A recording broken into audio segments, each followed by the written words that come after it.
Happy Friday, everybody. I hope you had a great week.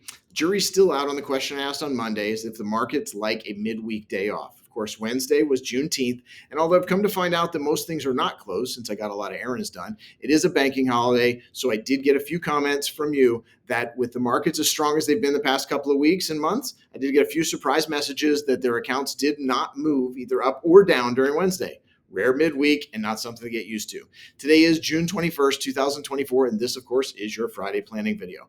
I want to touch on a few items today that will directly affect your investments and the long-term financial plan that we have in place for you. As I've been saying, we're about to wrap up Q2 and in turn the first half of the year. It's been quite a year for you and for the markets. I want to talk for a moment about the signal and the noise again. There are more topics to come, so if you want to skip this because you've heard it before, just skip ahead just a bit, but don't leave.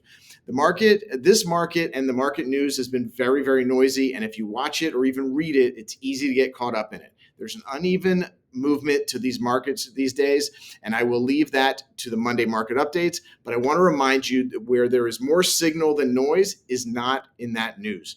There is more signal than noise in your plan and your goals. This is where we'll continue to focus because that's what we need to do to give you the best chances to succeed in that plan.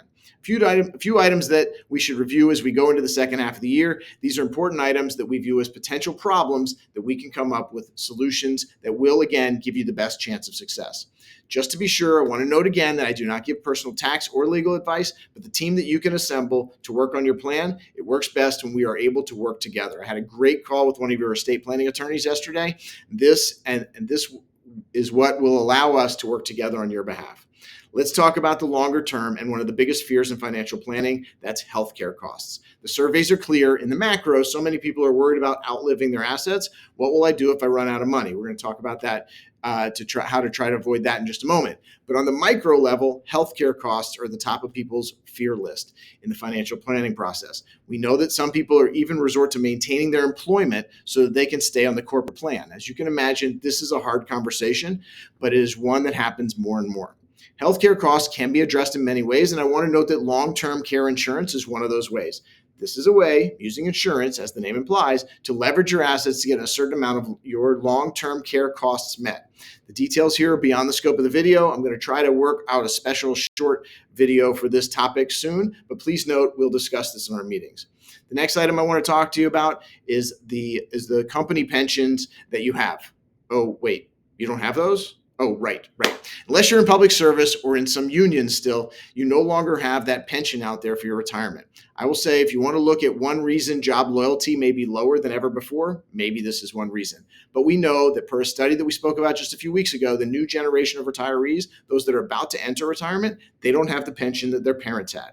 And that creates quite a change in the plan. There are ways, again, through the use of some insurance products that will allow you to set up a permanent income stream for your life and possibly your spouse's life as well. This long-term income plan can be very helpful in setting up the monthly income as you enter retirement and that paycheck from your company stops coming. Again, this is beyond the scope here, more details on that, but please know we'll talk about that when we meet. Finally, just a few things to note as we move into the second half. By now, most of you have your 2023 tax returns in hand. It is a good time, even over the summer, to get with your tax planner or myself and talk about how to make 2024 a better tax year for you.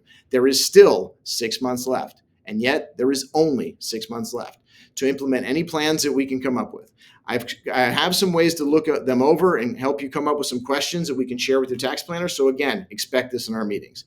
And to wrap up, and I did save this for last, if you are not approaching 73 or close to it, this is about required minimum distribution. So if that's not on your radar, this is where you can close out unless you want to stay to the end. Just another minute or so and we'll be done. I want to address just a few of the 8 things that I'll bring in the next few weeks of the little known facts about RMDs.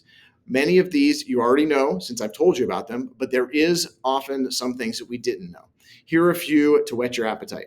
RMD age, currently 73. If you turn 73 this year or will turn 73 this year, you will probably need to start your RMD. Exception is if you're still working and your retirement plan is still completely with your employer, then you don't need to do that. or you may not need to do that. Current rules do look like RMD age will move up again, up to 75, but not till 2033. Who knows how that's going to come? But if you need to take your RMD, this is very important. You can defer until April 1st of the next year. That's next year. But this is important to review because you will then need to take 2 RMDs in 2025. And recall that in most cases, that is a taxable distribution. There are planning situations that this works for, but let's discuss. Finally, for today, as I mentioned, if you are like most people, you've had a number of jobs and you may have some old 401ks. And if you do, and if they have been rolled into an IRA, then you will need to take the RMD based on that, even if you're still working. But if you are still working and you are not more than a 5% owner of that company you work for, then if you have money in the 401k plan at work, as I mentioned before, you do not need to use that RMD, that asset in your RMD calculations. These are a bit tricky, so let's be sure to deal with this. I'll be reaching out as you get closer to the RMD age, so we'll discuss that. Since we're talking about 401ks, let me wrap up with this. I want to remind you that since that is usually such a large part of your wealth, it's important to incorporate that into your financial planning. Until recently, this was difficult, but I now have the tools and programs that will allow me to do what I can to add value to that plan as I do with the rest of your planning. We'll talk about this in our meetings as well, but feel free to ask me about it. Okay, as we go into the summer weekend, I will tell you that I'm working on a series of short and information-packed videos that will be available on the website for you to watch and share. These will be bite-sized and focus on some of the more complex planning issues that we talk about. For now, stay in touch, call me with questions, and most importantly, have a great weekend.